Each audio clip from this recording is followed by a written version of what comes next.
सुख खोजता संसारी, ज्ञान खोजता विचारी, मोक्ष खोजता साधु और प्रभु खोजता पुजारी।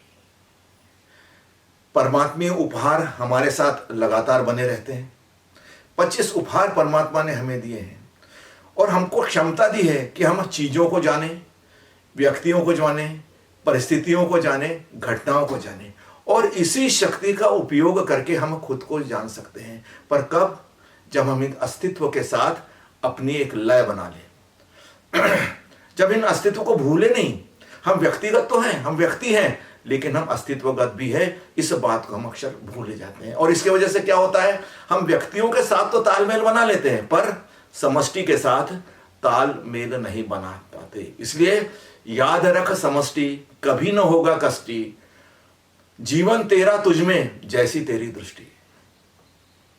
आज हर वैज्ञानिक इस चीजों को मानता है कि हमारी जैसे दृष्टिकोण होता है वैसा हमारा जीवन बनता है, लेकिन हम इस समष्टि को जानते ही नहीं। हम तो छोटे से दायरे में पड़े रहते हैं और इस वजह से क्या होता है, एक छोटा सा दायरा हमेशा सिकुड़न पैदा करता है और यही हमारे अंदर का सबसे बड़ा दुख होता है।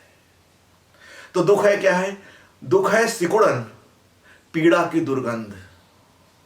दुख में देखो ना, आप रहना चाहते हो, पीड़ा में आप रहना चाहते हो, और आनंद है खिलावट, अस्तित्व की सुगंध। और आनंद वो है जो आपके अंदर खिलता है, खुलता है, वो आपको उत्साहित करता है, आपको प्रसन्न करता है, आपको जीने की लालसा जगाता है कि हाँ, जीना किसी न किसी काम का है, जीने की कोई सार्थकता है, अन्यथा जीने की हमको निरर्थकता ही समझ में आती है। तो शून्य बनता विचार, शून्य होता मन। तो शून्य होते विचार, शून्य बनता मन। जागरण की अनुभूति समाधि का क्षण। यह वो समाधि नहीं है जो ऋषि मुनियों के द्वारा हमको बताई जाती है, ये वो समाधि है जो हमारे अंदर समाधान करती है। हम इस जीवन में आते हैं, अपने प्रश्नों का समाधान चाहते हैं। आदमी इसीलिए तो बना है ना कि समस्या आती है, समस्या का समाधान करता है, उस समस्या के द्वारा वो आगे बढ़ता है। लेकिन नित्य नई समस्याएं उसके सामने खड़ी रहती है, उसको चुनौती देती है कि तू आगे बढ़, क्योंकि तू परमात्मा स्वरूप है। इसलिए अस्तित्व की लयताल में बुनता चल छंद, सहज गति जीवन में मन बनता निर्द्वंद। ये मन जब निर्द्वंद रहता है ना, तब ज्यादा गति करता है। और वैसे भी आप किसी भी चीज में देख लीजिए, आप एक्सेलरेशन, घर्षण जितना कम होगा, गति ज्यादा होगी। तो मन जितना निर्द्वंद होगा उतनी ज्यादा तेज चलेगा और देखेगा चीजों को। अभी तो उलझा रहता है, कभी छोटी चीजों में, कभी बड़ी चीजों में, कभी यहां कभी वहां, अक्सर अपने अंदर नहीं जाता, वहां जाने से वो डरता है बस। तो चित्त शांत, सरल, निर्विकल्प, निर्बंध, शून्यता में अलौकिक सत्ता से होता है संबंध। और कल भी हमने ये बात कही थी कि जो शून्यता हमारे अंदर है, वही चीजें, अलौकिक चीजें हमारे अंदर बनाती है और बाद में वो लौकिक हो जाती है। आप देखिए, करोड़ों साल से मानव इस दुनिया पर है, तो ये जो मोबाइल है, ये टेलीविजन है, ये जो संचार प्रणाली करोड़ साल पहले से आ जानी थी, क्योंकि बुद्धि तो उतनी थी, बुद्धि उतनी थी, आदमी वही था, आदमी के अंदर के जितने भाव भावना थे, विचार वही थे, लेकिन प्रगति नहीं हुई। क्योंकि क्या है, जब जब शून्यता से संबंध हुआ है, जब जब उस अलौकिक सत्ता से संबंध हुआ है, नई चीजें इजाद हुई है। और इस अलौकिक सत्ता से संबंध दुर्मिल होता है, क्योंकि हम अपने अस्तित्व को जानते ही नहीं, हम अपने होने को जानते ही नहीं है। इसलिए सत्य है अस्तित्व सदा ही उपस्थित, समय के पार सनातन शाश्वत नित्य। इसलिए हमारे ऋषि मुनि, वैज्ञानिक, जिन्होंने मानस पर काम किया है, जिन्होंने आत्मा के स्तर पर काम किया है, वो कहते हैं सत्य है अस्तित्व सदा ही उपस्थित, समय के पार सनातन शाश्वत नित्य। और जितनी घटनाएं होती है समय के पार से जब हमारे अंदर आती है, तब हमें पता लगता है, क्योंकि हम समय के अंदर जीते हैं। समय के पार क्या हो रहा है, ब्रह्मांड के पार क्या हो रहा है, हमें कुछ नहीं मालूम। हम अंदाजा लगाते हैं, वो अंदाजा वैसे ही रहता है जैसे एक अंधा, किसी अंधे को बाहर निकलना है तो टटोल टटोल कर निकलता है। तो हमारी जिंदगी इस तरह भविष्य में टटोल टटोल कर निकलती है। क्यों होते हैं हम अंधे? शास्त्र, सिद्धांत, धारणा से मुक्ति, निष्ठा की अनुभूति, विवेकशील युक्ति, इस आंख आने के लिए विवेक नाम की चीज ही आपको चाहिए, क्योंकि धारणाएं आपको अंधी बनाती है। कोई भी धारणाएं आप पकड़ लेते हो और उसके सहारे चलते रहते हो, जब तक वो टूट नहीं जाती या फिर नहीं टूटती तो चलती रहती है। आदतें हमारी धारणाओं के अंतर्गत आती है। सिद्धांत पकड़ लेते हैं हम और सिद्धांत रोज बदल देते थे। अगर आप विज्ञान को पढ़ो तो विज्ञान हर 20 साल में पूरा बदल जाता है। पहले कहते थे पदार्थ ठोस है, आज वो कहते पदार्थ तरंग है।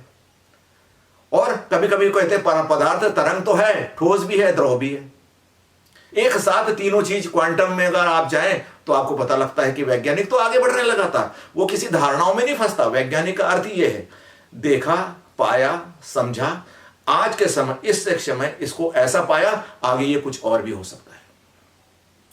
इसलिए महान दार्शनिक सुकरात कहते थे, हर समय जब भी वो कहते थे ये कहते थे जहां तक मैं जानता हूं। हर समय जो भी उसको कहते थे उपदेश दो तो कहते मैं देखो उपदेश दूंगा, लेकिन याद रखना मैं वहीं तक दूंगा जहां तक मैं आज जानता हूं। कल हो सकता है कुछ दूसरा जानूं, हो सकता है इसके विपरीत जान जाऊं, तो नाराज मत होना। इसलिए समाधि का सार शून्य मन शून्य विचार। समाधान का क्या सार है आपके अंदर? अगर समाधान आपको चाहिए तो शून्य आपका मन होना, शून्य आपके विचार होना, क्योंकि निराकार से ही अस्तित्व में खुलता है द्वार। निराकार के अलावा अस्तित्व में द्वार खुलता ही नहीं है। आप देखिए, कई बार आपने जीवन में देखा होगा कि आप चीजें बनाते हैं और बनाते बनाते अचानक कोई नई चीज उसमें से उत्पन्न हो जाती है। अचानक, चाहे आप रंगोली बनाइए, चाहे आप चित्रकारिता कीजिए, चाहे पेंटिंग बनाइए, चाहे कोई लेख लिखिए, चाहे कोई कविता रचिए, क्या कोई नाटक को रचने का प्रयत्न कीजिए, आप देखना नई चीजें उसमें हमेशा आएगी। किसी आदमी को कोई एक चीज आप बतलाते हो, अगर वो 10 आदमी एक दूसरे के कान में बतलाए तो अंत में 11वें आदमी के पास कुछ और ही चीज पहुंचती है। तो क्या होता है, ये कहां से आती हैं ये सब चीजें? ये सब आती है शून्य से। इसलिए हमारा जीवन कैसा है? शून्य से तू आया है, शून्य में तू जाएगा। जो भी पाया जीवन में अंत में शून्य हो जाएगा। ये हमारा जीवन है, ये हम देखते भी हैं।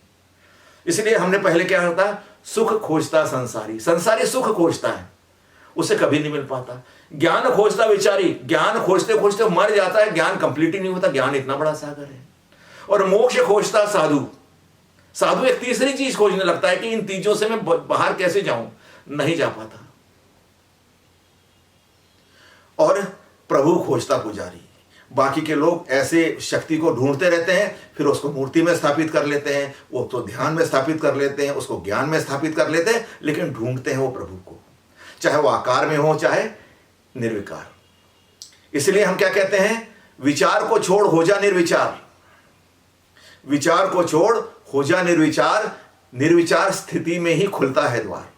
इसलिए ध्यान के सबसे पहले क्या है, आपको निर्विचार होना है, आपके अंदर होना है, आप अस्तित्वगत होना है। आपको व्यक्तिगत तो आप होते हो, संबंधों में तो आप होते हो, लेकिन आपको कभी कभी अपने अंदर उतरगत अस्तित्वगत होना है। और जब आप अस्तित्वगत होते हो तब आप उसके ताल में ताल मिला लेते हो। जैसे हम किसी ट्रेन में पहुंचते हो तो ट्रेन की रफ्तार हमारी रफ्तार होती है, हम हवाई जहाज में बैठते हैं तो हमारी रफ्तार हवाई जहाज की रफ्तार हमारी रफ्तार होती है। ऐसी जब हम अस्तित्व के साथ लय ताल बनाते हैं तो हमारी रफ्तार अस्तित्व की रफ्तार होती है। इसलिए हम कहते हैं अस्तित्व की लय ताल में बुनता चल छंद। जो भी तुझमें छंद है, जो भी तुझमें क्वालिटीज है, जो भी तू बताना चाहता है, अस्तित्व की लय ताल में बुनता चल छंद, सहज गति जीवन में मन मनता निर्द्वंद। ये है बढ़ने की कला। अगर आप जीवन में बढ़ना चाहते हो, शारीरिक रूप से, मानसिक रूप से, आत्मिक रूप से, तो एक ही द्वार है, शून्य का द्वार।